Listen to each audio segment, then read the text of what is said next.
Hello again and welcome to another Warhammer 40k Morty and Glory video.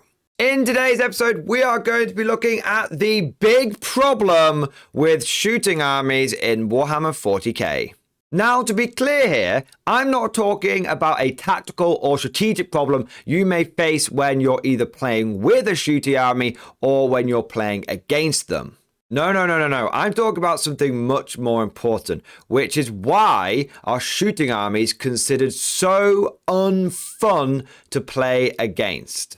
Many of the most disliked and, dare I say it, downright hated factions on the tabletop are ones that specialize in shooting their opponent off the table. And conversely, some of the most beloved and fun factions that players always love going up against are ones that focus on melee. And what I want to try and understand with this video is what causes this trend and which armies are the biggest offenders. And with that mission in mind, let's get right into this. So I thought I'd start off this video by taking a look at one of the most infamous factions, and one of which could be considered the biggest offender and the most shooty of the shooty armies. It is the Tau Empire. Now, the Tau have been around for a long time. For a long beard like me, it seems like they're still a new faction, but they've actually been rocking around the place since 3rd edition, so I don't think we can consider them the new kids on the block really anymore, especially not from the tabletop point of view. And the Tau, since their inception, have always been a big shooty army, and since their inception have always seemed to be surrounded by controversy. When they first dropped, one of their favourite tactics was Fish of Fury, which is where you could take a devilfish and you could have a unit behind the devilfish, and the unit behind the devilfish, let's say it was some Tau Fire Warriors, could shoot at the enemy, but the enemy couldn't shoot at them, because technically they were hidden by the devilfish. But the way the rules worked were all quirky, and it's old 3rd edition rules, so it was a bit wacky. But basically, the Fire Warriors could shoot under the devilfish. They could lie down and shoot under the devilfish. But the enemy, they didn't have the big brain to do that. There was no wrinkles on the enemy brain, so they couldn't think to the same thing back. And it was a really big source of frustration. It was very powerful, and in fact, it was tournament winning. We'd still had tournaments back in 3rd edition. Most of them were Games Workshop ones, but it was absolutely tournament winning. It was a big source of frustration in the community because the Tau just arrived on the scene and they just completely shot everyone to pieces. Rail cannons were these just unbelievable weapons. The fact that broadsides basically mounted 2 of the rail cannons that the Hammerhead came with. There's none of this rail rifle, rail gun, heavy rail gun or anything like that. It was just big rail guns all the way. And then you had the battle suits, which were great, and drones. Drones always being a source of of many negative feelings. And then moving on from 3rd edition, moving forward, going into later editions, you started having the big mecha suits coming in, like the Riptides, like the Ghost Kills, which again were bringing, well, more the Riptide than the Ghost Kill, to be honest, but again were bringing really oppressive amounts of guns onto the battlefield. In fact, the Riptide was the first of these big gargantuan units that armies could field in their forces. I remember when Games Workshop released the Wraith Knight, they had a picture of a Riptide and said, "You thought the Riptide was big? Think again." And they had this outline of the Wraith Knight, and everyone was pretty worried about what the hell this giant model was going to be, because before that, the biggest thing you tended to see on your standard 40k battlefields were things like Land Raiders, which obviously to people coming into the game now is just a laughable concept. But the Riptide came into the game and it brought just a crap ton of guns and it blew people off the table and it just shot them to death, and there was very little that anyone could do about it. And then now you're entering in the situation that we have in 9th edition, where you've got these crisis battlesuit bombs running all over the place, being able to, frankly, table their opponent within a turn or two. The go-to Tau strategy in 9th edition seems to be they sit on their ass for 3 turns until they enter Cayenne, and then they just destroy their opponent in literally 2 shooting phases. And it's just this overwhelming firepower which you don't seem to be able to do anything about. And I guess that's one of the things that causes a lot of people to be so frustrated about the Tau, because they're a very maneuverable army.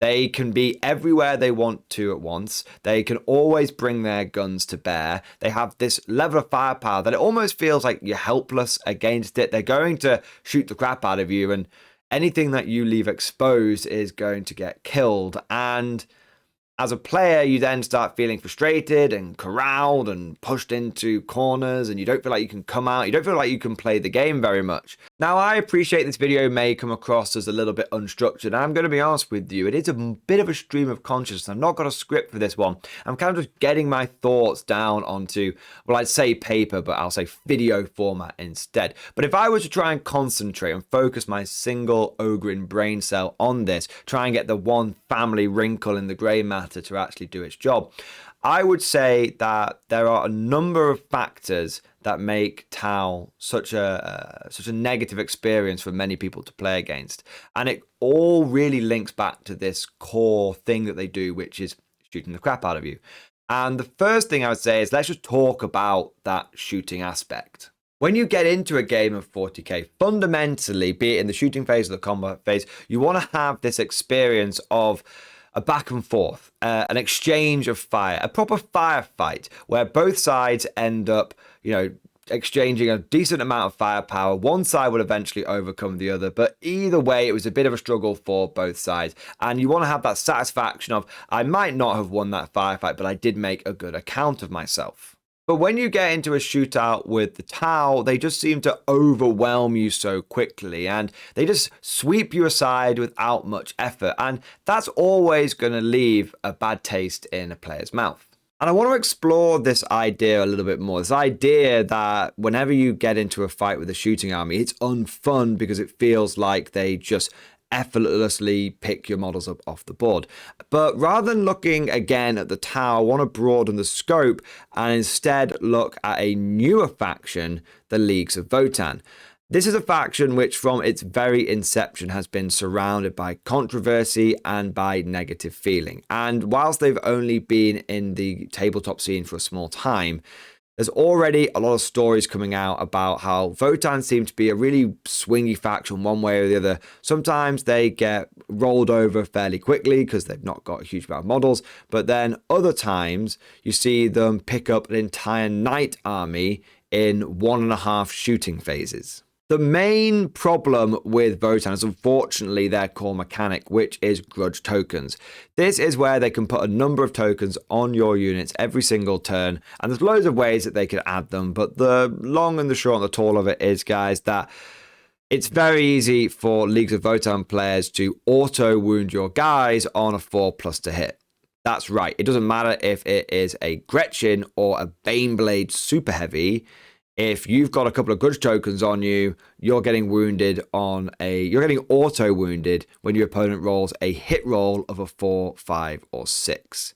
That's just bonkers. It just is so oppressively powerful, and it really just is a very unpleasant experience. I recently ran a list against a Votan player. In fact, it's going to be a battle report on this channel, and if this video comes out after that battle report, I'll link it at the end. But I ran a list where I took 2 guard super heavies against a Votan army, and I lost both of them turn 2 against half of a Votan shooting phase.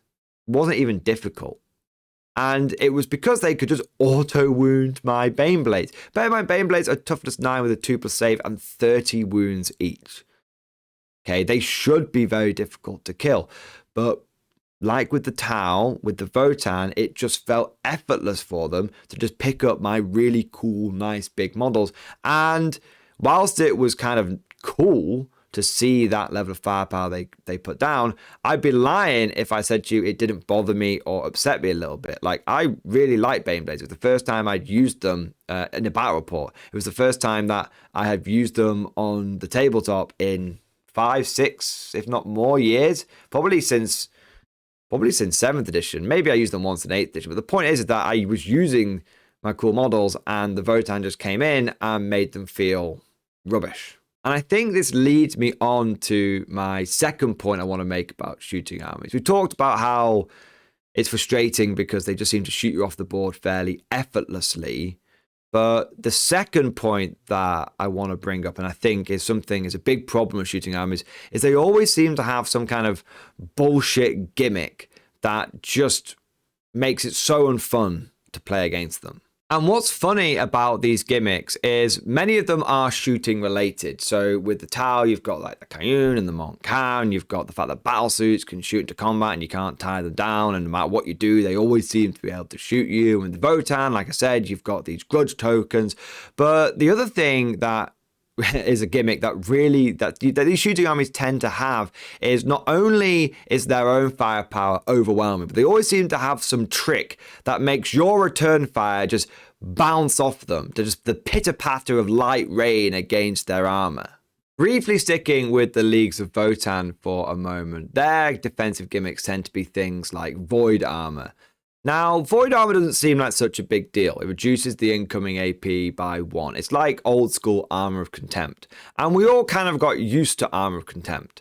But the funny thing is that you don't realize how annoying something is until it's been taken out of the game and then you encounter it again on another faction. So at first, I thought removing armor of contempt was a bad thing because I thought it was going to make Marines less durable.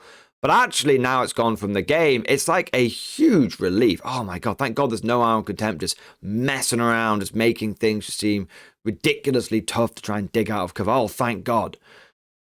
And then you play Votan, it's like, oh yeah, this is why everyone started hating Armor of Contempt, because playing against them is just an exercise in frustration. Because it's like, oh, I'm trying to shoot you and you're just making my rules invalid. Yeah, I've got to play by the core rules, but you don't seem to have to do that. And I can't even use CP rerolls against you to reroll wounds or damage or anything like that. So you're invalidating even more of my rules. And it's kind of, that's what I mean by these defensive gimmicks. It's kind of like they invalidate your rules with their defensive gimmicks, but you don't get to invalidate their offensive firepower with any of your gimmicks. And the guys who are king of this are our favorite blue-skinned communists, the Tau, because if there's anyone that has bullshit defensive gimmicks, it is them. Drones. Need I say more? One word that you can say in the Warhammer 40k community that is guaranteed to start people going off on one and ranting and riffing about how bullshit a certain game mechanic is. Tau motherfucking drones. They have always been a big problem. They've always been so annoying to deal with, and their current inception is no different. You know, you spend so much time pouring firepower into a crisis suit unit only to find out that all you've done is strip off a bunch of wanky drones. Oh, so, God, it makes me, really grinds my gears. Or you end up going, you know what, I'm going to finally take out that Tower Hammerhead. Oh, 1 CP, save your protocol, drone's going to eat your Vanquisher rounds. Like, oh, man, so annoying. And if I could just take a moment to once again coalesce and condense and summarize my thoughts and kind of conclude the point that I'm trying to make here, which is that the problem with these defensive mechanics is it makes the player go, what's the point in me even fighting these guys? What's the point in me even rolling the dice? The end result is going to be meaningless. I'm either going to bounce off completely because I fired a bunch of heavy bolters at Votan wannabe Terminators dug into cover, great, or I'm going to just end up killing a handful of drones that didn't really matter anyway. And I've done nothing to diminish the pain train, which is going to be making a stop at my asshole next turn. And if we continue to concentrate and we bring all of these points together that we're making, you realize that shooting armies have this double doozy problem, this 1-2 punch, which goes a long way to explaining why they tend to have a negative game experience when you're playing against them. Which is when you're in their turn, you feel hopeless because your guys are just dying and there doesn't seem to be anything you can really do about it. And it's just effortless for them to just wipe you out. This feeling of hopelessness. And then when you go into your turn, there is this feeling of just, what's the point? And so you're becoming disconnected from both halves of the game. You're disconnected from their turn because they're just rolling dice and you're just picking up models and there's just zero interactivity there. There's no back and forth. And then when you go into your own turn, the chance for you to get back in the game, to re-energize and start doing some damage to them and punish them for the damage they've done to your army, thing happens. And so you become disconnected from that, because what was the point? What was the point in even rolling those dice? And so you start becoming disconnected from the game. And when someone becomes disconnected from something, they become disinterested and they don't really want to be stuck in that situation. Why would you as a player find it enjoyable to be stuck in a situation where you feel like you're not even really interacting with the game? You're not really doing anything. You're just sort of an NPC stood on the other side of the table for your opponent. No one's going to enjoy that. And I think that is what really is the main reason why people have so many negative experiences against these just overwhelming shooting forces. Because they have this memory, this subconscious feeling of, every time I play against those guys, I just feel like I wasted my time. I didn't get anything out of that game. And remember, when we're playing war games, when we're spending our valuable and limited time on this earth, we're doing it to try and get something out of it. We're doing it because we want to have fun. But if you're disconnected, if you're just not invested, if there's just nothing in it for you, then you fundamentally aren't going to be having fun. And I believe that goes most of the way to explaining why so many people have negative experiences when they're playing against shooting armies. And conversely, I think it's why so many people enjoy playing them, because they feel powerful. Now, I just want to be clear, I don't want anyone thinking that I am singling out Tau or Votan, and this is some kind of blue communist or space dwarf hate video. It's not. I have no issues with either of those factors. I actually quite like the look of them. I'd love to have an army of space dwarves, and I am actually the owner of a Tau army now, and I actually really enjoy them. I've taken them to a tournament, and it was a blast, and it really actually opened my eyes, and it moved me away from just being like a salty guard player going, Tau bullshit, to actually go, oh, this is how the faction works, and this is why they work in that way. Like, for example, the reason the Tau have those bullshit defensive gimmicks is because they need to keep the guns firing. They only do one thing, and if you're able to tie battle suits up, if they don't have drones to pass wounds off over to, then they're very quickly not going to be able to shoot their guns, and that is going to fundamentally just cripple the faction, and they're going to go from being good to being in the toilet round the U-bend and out polluting your local water source. I fully accept that there are loads of other examples that you can point to of overpowered shooting factions that have these same problems. We've not even touched upon like Iron Hands gun lines or Eldar Hail of Doom being back in business. There is loads of different factions that are going to have similar issues, but the reason why I picked Votan and Tau is they are kind of the most prominent examples of this, and maybe the most famous, or dare I say infamous, of the shooting armies. But of course, there is a big elephant in the room, because I've talked about Votan, I've talked about Tau, but I haven't mentioned the third big shooty faction, which is, of course, the Imperial Guard. Long-term viewers of this channel will know that I am a massive Imperial Guard fan. My main focus of this channel is to look at the boys in green, the good old Imperial Guard, the hammer of the Emperor. And I love them. I have thousands upon thousands of points of them. I've got dozens and dozens of tanks. I can make an armored company, a mechanized company. It's not some kind of weird flex. I'm just giving you an idea. I've got 1,000 infantry models painted, all right? I have a problem. So I love the Guard, and I would definitely describe them as a primarily shooting force. And I would say that they do have some of the problems that the Tau and the Votan have, which is they definitely can outshoot a lot of people, and they definitely do bring an oppressive amount of firepower to the board. But if I may defend my beloved Guard, and I am very interested to know what you guys think about this, I don't think they are quite as unfun to play against. And I don't think they have quite the same problems as the Tau and the Votan and some of these other oppressive shooting factions. And it comes down to one simple thing, which is a guardsman's life to die. What I mean by this is, if you shoot at a guardsman unit, it's going to die. It's 10 infantry, toughness 3 with a 5+ save, 1 wound each. Nothing I can do to buff that up to stop even a handful of bolter shots tearing chunks out of my infantry. If you concentrate your anti-tank firepower, my Leman Russ is going to die. It doesn't have an invulnerable save. It doesn't have the ability to pass wounds off onto drones or armor of contempt or void armor. It doesn't have anything like that.